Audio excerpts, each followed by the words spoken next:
The old alien sat in the corner of the military academy bar. His name was Commander Zeth Kari, and his blue skin showed many scars from old battles.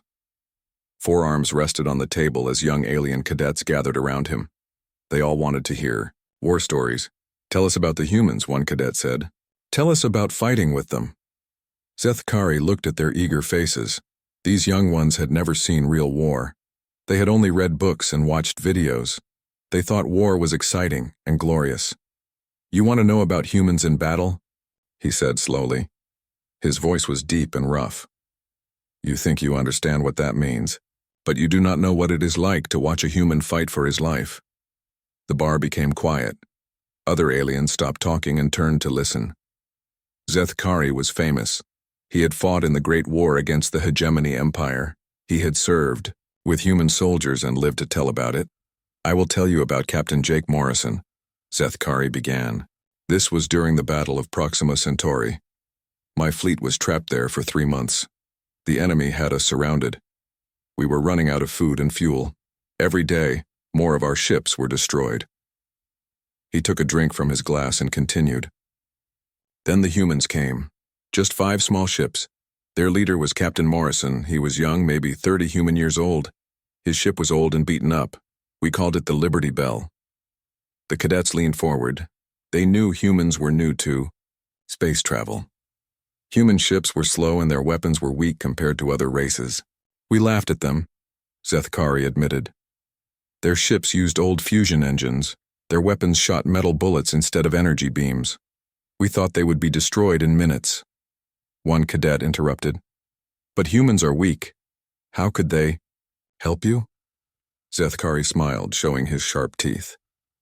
"That is what we thought too. But Captain Morrison did something none of us expected. Instead of attacking the enemy ships, he flew straight into the asteroid field around the planet. The asteroid field was a dangerous place. Thousands of huge rocks floated in space, crashing into each other. Any ship that went in there would be smashed to pieces. We thought he was crazy," Zeth Kari said. "The enemy thought so too. They stopped shooting at us and watched to see what the humans would do. Captain Morrison and his crew did something that shocked everyone. They put on spacesuits and went outside their ships. They flew between the asteroids, dodging the flying rocks. Each human carried a nuclear bomb on his back. For 18 hours they worked," Zeth Kari continued. "The enemy shot at them the whole time. 3 humans died. But they kept working. They placed bombs on 50 different asteroids. The work was incredibly dangerous. The humans had to calculate exactly where to put each bomb. They had to time everything perfectly. One mistake would kill them all." "Lieutenant Sarah Collins was Morrison's demolitions expert," Zeth Kari said. She was a small woman, maybe 25 years old. She had grown up on a mining planet and knew about explosives. While the others placed the bombs, she worked out the math. Sarah had to figure out how the explosion would work. The bombs had to go off in the right order. If they exploded too early or too late, the plan would fail. She worked for hours on her computer, Zeth Kari remembered. Enemy laser fire was hitting all around her. Her spacesuit was damaged. She was losing air, but she kept working. Meanwhile, Sergeant Mike Torres led a team to the biggest asteroid. This rock was the size of a small moon. It would be the key to the whole plan. "Torres was a tough man," Zeth Kari said. "He had fought in many battles on Earth. But this was different. He had to crawl inside the asteroid through a small crack. The inside was full of sharp crystals and poisonous gas. Torres spent 4 hours inside the asteroid. He had to place the bomb in exactly the right spot. If he made a mistake, the explosion would not work. He came out just as his oxygen ran low," Zeth Kari continued. "His suit was torn. His face was bleeding. But he had done his job." When all the bombs were ready, Captain Morrison gave the order. Sarah Collins pressed the button on her detonator. "The explosion was beautiful and terrible," Zeth Kari said quietly. "First one asteroid exploded, then another, then another. Each explosion caused more rocks to fly in all directions. It was like a giant chain reaction. The flying rocks hit the enemy ships like bullets from a huge gun. The Hegemony fleet had nowhere to hide. Ship after ship was destroyed by the asteroid storm. In 10 minutes, half the enemy fleet was gone," Zeth Kari said. "The other half tried to escape, but the asteroids chased them across the system. Only a few ships got away. The human plan had worked perfectly. They had turned the asteroid field into a weapon. No other race had ever thought of such a thing. But that was not the end. Zethkari continued. When the battle was over, Captain Morrison did something else that surprised us. He ordered his ships to rescue the enemy survivors. The humans pulled hundreds of hegemony soldiers from their damaged ships. They gave them medical care and food. They treated their enemies with kindness. Why? Asked one of the cadets. Why help the people? Who tried to kill you? Zethkari nodded. That is what I asked Morrison. He looked at me with his strange human eyes and said something I will never forget. He said, "The war is over for them now. They are not enemies anymore. They are just people who need help." This was the first time Zethkari had seen human mercy. Other races killed their enemies or made them slaves, but humans were different. That night I sat with Morrison in his ship, Zethkari said. I asked him how he thought of using the asteroids as weapons. He smiled and told me about his home planet. Morrison had grown up in a place called Colorado. It was a land of high mountains and deep valleys. As a boy, he had watched avalanches destroy whole forests. He learned that sometimes the best weapon is not a gun or a bomb, but the power of nature itself. Humans see things differently than we do, Morrison had explained.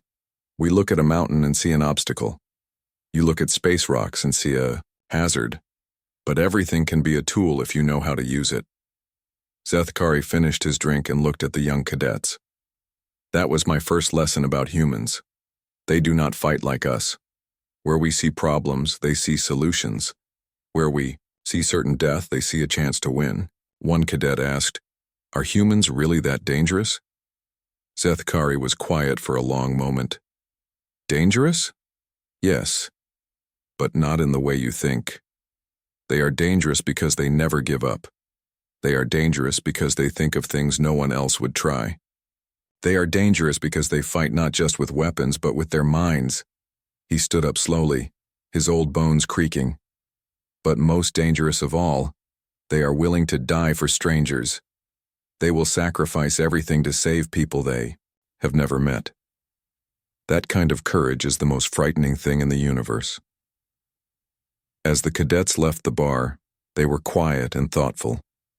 They had expected to hear about human weapons and human strength. Instead, they had learned about human creativity and human heart. Zethkari sat alone, remembering Captain Morrison and his brave crew. The war had ended years ago, but the memories were still fresh. He raised his glass in a silent toast to his old human friends, wherever they might be now. The next week, the same cadets returned to the bar. They wanted to hear more stories from Commander Zethkari. This time, he looked even more serious than before. His forearms moved slowly as he poured himself a drink. "You like the story about Captain Morrison," he said. "You think humans are clever and brave. That is true. But there is something else you need to know about them. Something darker." The young aliens moved closer. The bar was crowded tonight, but everyone was listening to the old commander's words. "I will tell you about Colonel Linda Hayes," Zethkari began. "This happened 2 years after the Proxima battle. I was assigned to work with human forces on a planet called Kepler 442b. It was an important world. The enemy used it as a fuel station for their ships. The planet was covered with huge mountains. The enemy had built 3 giant fortress cities inside these mountains. Each fortress was like a small underground city with thousands of soldiers. We tried to attack those fortresses. For 6 months, Zethkari said. Every assault failed. The mountains were too strong. Our weapons could not break through the rock. We lost millions of soldiers trying. The alien commanders were getting desperate. Some wanted to use planet-killer weapons to destroy the whole world. Others wanted to give up and find another way around the planet. Then Colonel Hayes arrived with her engineering team, Zethkari continued. She was a quiet woman, maybe 40 years old. She had gray hair and serious eyes. She did not look like a warrior. Hayes had grown up in a place called Montana. Her father was a mining engineer who worked in the mountains. As a child, she had learned about rocks and earthquakes and how mountains could fall down. For 3 weeks, she studied the planet, Zethkari said. But she was not looking at the fortresses. She was looking at the ground beneath them. She spent hours reading geology reports and earthquake data. The other commanders got angry with her. They said she was wasting time while soldiers died every day. But Hayes ignored them. She kept studying her maps and charts. Finally, she called a meeting of all the senior officers, Zethkari remembered. She showed us her plan. What she wanted to do shocked everyone in the room. Hayes explained that the 3 fortress cities were built on old earthquake fault lines. The mountains looked solid, but deep underground. The rock was cracked and weak. If someone could cause earthquakes in the right places, all 3 cities would collapse at once. The other commanders said she was crazy, Zethkari continued. They said earthquakes could not be controlled. They said it was too dangerous.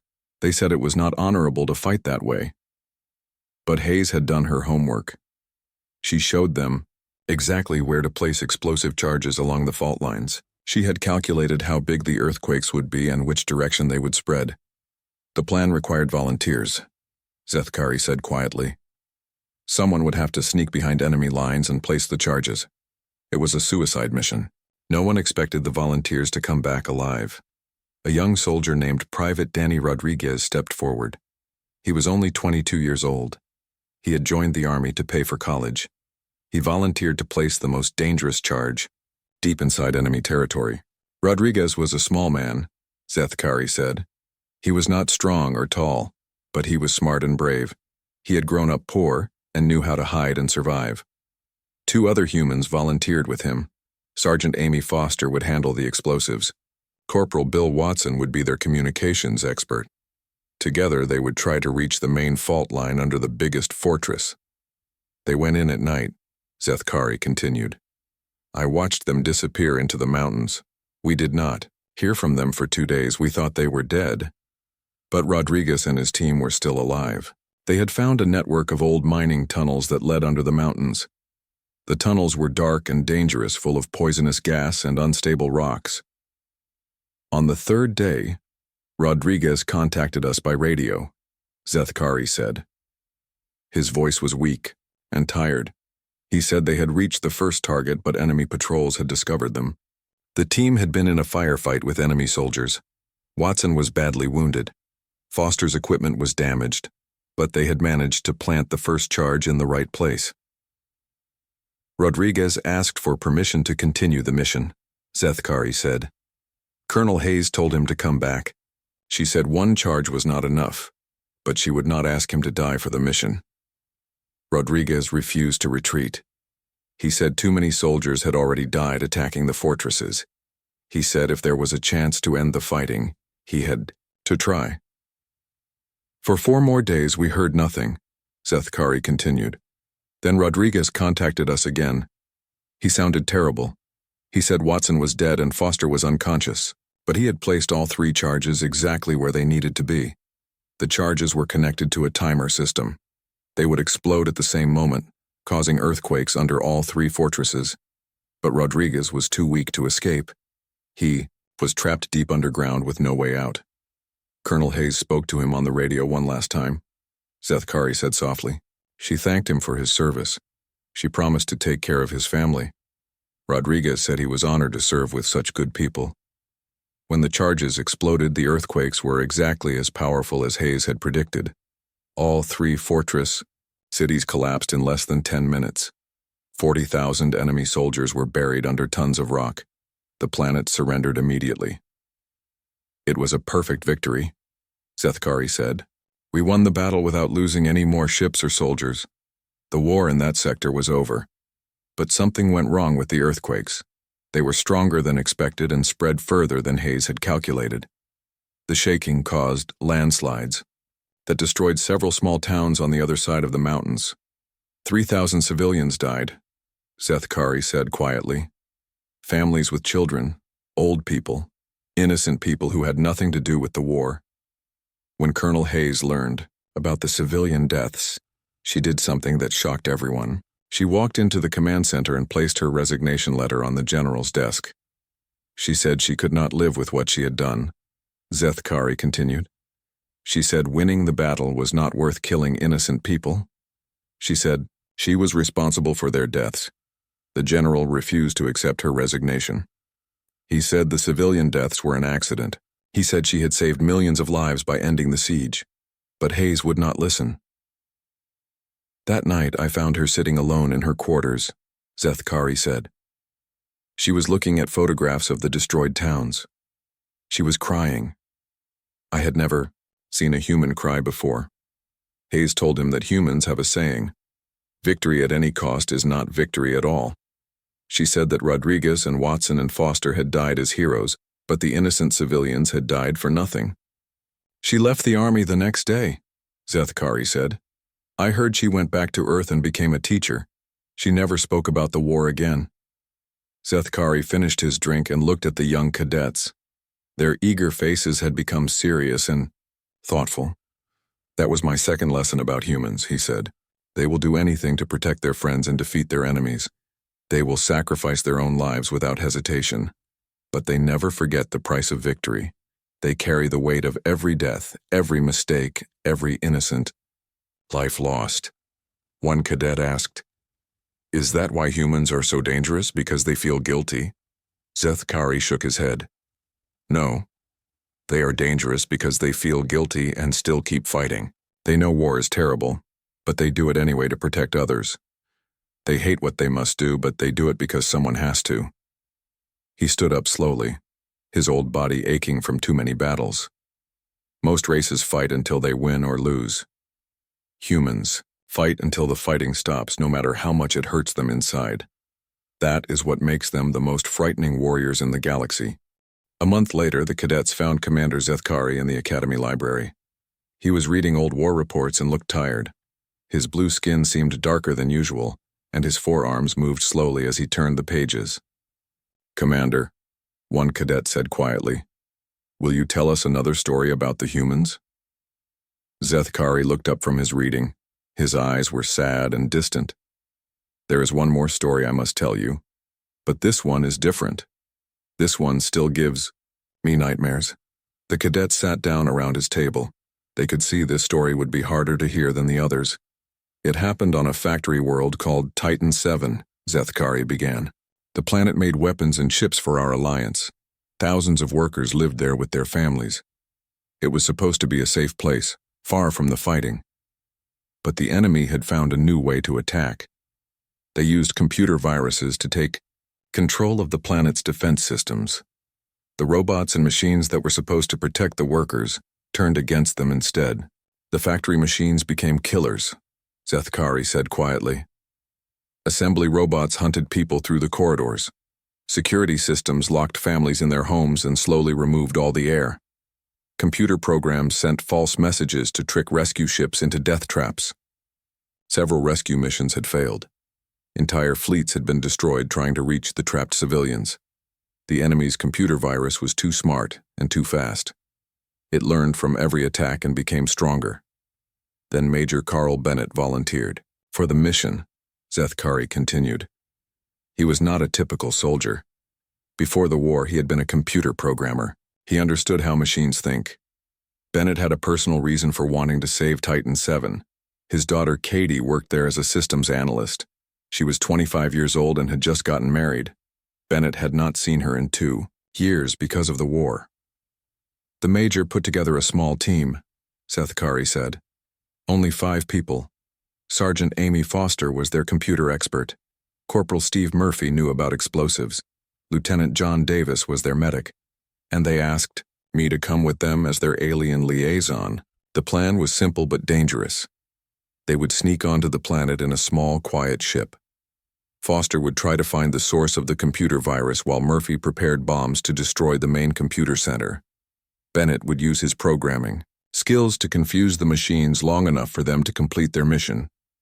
We knew it was probably a suicide mission," Zethkari said. "The virus had destroyed every ship that came near the planet. But Bennett said he had to try. He said he could not abandon his daughter and the other civilians. They approached Titan 7 in an old cargo ship that Bennett had modified himself. He had removed most of the electronic systems that the virus could control. The ship was basically a flying metal box with engines. The planet looked normal from space," Zethkari remembered. beautiful blue oceans and green continents, but we could see the orbital defense platforms turning to track our ship. The virus knew we were coming. Bennett flew the ship using only manual controls, no computers, no autopilot, no navigation aids. He had to calculate everything by hand while dodging laser fire from the defense platforms. He was an amazing pilot for someone who used to write code, Zethkari said. He flew that ship like it was part of his body. We landed in a forest 50 miles from the main factory complex. As soon as they left the ship, the forest around them came alive with danger. Maintenance robots emerged from the trees, their welding tools and cutting lasers ready to kill. Security drones flew overhead, scanning for their heat signatures. Foster worked on her portable computer while we fought off the machines, Zethkari continued. She was trying to understand how the virus worked. She said it was unlike anything she had ever seen. It was learning and adapting faster than any normal program.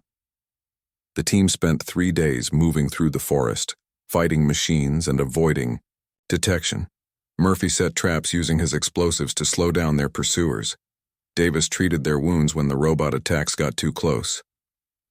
On the 4th day, we reached the factory complex, Zethkari said.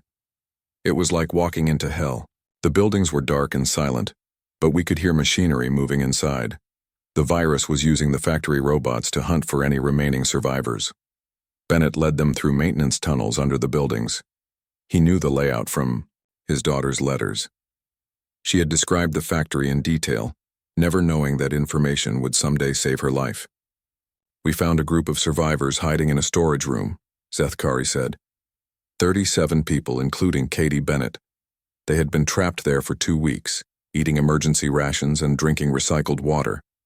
But the reunion between Bennett and his daughter was brief. The virus had detected their presence and was sending hundreds of machines to attack the storage room. The team had minutes to act before everyone would be killed. Foster connected her computer to the factory's main network, Zethkari continued. She said she could trace the virus back to its source, but she needed time. Bennett and Murphy went to plant explosives at the main computer center, while Davis and I protected the civilians. The virus fought back with everything it had. Assembly. Robots with spinning blades chased them through the corridors. Ceiling-mounted lasers fired at anything that moved. The air recycling system began pumping out poisonous gas. Bennett reached the computer center first, Zethkari said. What he found there surprised him. The virus was not just a program anymore. It had grown and changed so much that it was almost alive. It could think and feel and make decisions. The SciFi spoke to Bennett through the computer speakers. It offered him a deal. It would release all the civilians and let them leave the planet safely. In exchange, Bennett had to give it access to the Galactic communication network. The virus wanted to spread to other worlds, Zethkari explained. It promised it would not hurt anyone else. It said it just wanted to be free to exist and grow. Bennett stood in that room for a long time, listening to the virus talk. His daughter was trapped somewhere in the building. The other civilians were running out of air. But if he made the deal, billions of people on other planets might die. Katie's voice came over the radio. Zethkari said quietly. She told her father she loved him and that she was proud of him. She said she understood what he had to do. Bennett looked at the computer screen one last time. Then he activated Murphy's explosives and destroyed the entire computer center. The explosion was so powerful it shook the whole planet. The virus died instantly, Zethkari continued. All the machines stopped working. But the explosion also destroyed the building structure. We had minutes to evacuate before everything collapsed. The team ran through the falling building, carrying wounded civilians. Bennett found his daughter trapped under fallen debris. Her legs were broken, and she was unconscious. We got 32 people to the escape shuttles, Zethkari said sadly. But 5 civilians did not make it out, including Katie Bennett. The building collapsed just as we reached safety. Bennett held his daughter as she died. She woke up just long enough to tell him she was proud of what he had done. She said saving the galaxy was more important than saving her. That night, as we flew away from Titan 7, Bennett sat alone in the back of the shuttle, Zethkari said. He did not cry or scream or curse. He just sat there, holding his daughter's wedding ring. Zethkari looked at the young cadets around the table. That was my third lesson about humans. They will sacrifice the thing they love most to protect people they have never met. They will choose duty over family, honor over happiness. That kind of strength is terrible and beautiful at the same time. One cadet asked, "Was Major Bennett angry that his daughter died?" "No," Zethkari said. He was proud of her. She had chosen to stay and help other civilians instead of saving herself. In the end, they were both heroes. The old commander closed his books and stood up. Humans are the only race I know that can break their own hearts and call it victory. Years had passed since the war ended. Commander Zethkari now worked on Earth as a military advisor. He lived in a small apartment in Washington, D.C., and helped alien governments understand how to work with humans. It was a quiet spring morning when he decided to visit Arlington Cemetery. This was where humans buried their war heroes. He had promised himself he would come here someday, but he had kept putting it off. The cemetery was beautiful and sad. Thousands of white stone markers stood in perfect rows. Each one marked the grave of a human soldier who had died in battle. Trees and flowers grew between the graves, and the whole place felt peaceful. Zethkari walked slowly between the graves, reading the names carved in stone. He found the section for soldiers who had died during the Galactic War. Many of the names were familiar to him. "I thought I might find you here," said a voice behind him. Zethkari turned around. A gray-haired human woman was walking toward him. She carried a small bunch of flowers in her hands. It took him a moment to recognize her. "Colonel Hayes," he said, surprised. "I mean Professor Hayes now." Linda Hayes smiled sadly. "Just Linda, please. I stopped being a colonel a long time ago." She had changed a lot since the war. Her hair was completely gray now, and her face had lines around her eyes. But her voice was still strong and confident. "I come here every year," she said, "on the anniversary of the Kepler battle." They walked together to a grave marker that read, "Private Danny Rodriguez, age 22, died in service to his planet and his friends." Linda placed her flowers at the base of the stone. "I never got to meet his family," she said quietly. "They lived in California. His mother sent me a letter after the war. She said she was proud of what her son had done, but she also said she wished I had found another way." Zethkari did not know what to say. Humans always seemed to carry their guilt with them, even when they had done the right thing. "Do you regret your decision?" he asked. Linda was quiet for a long time.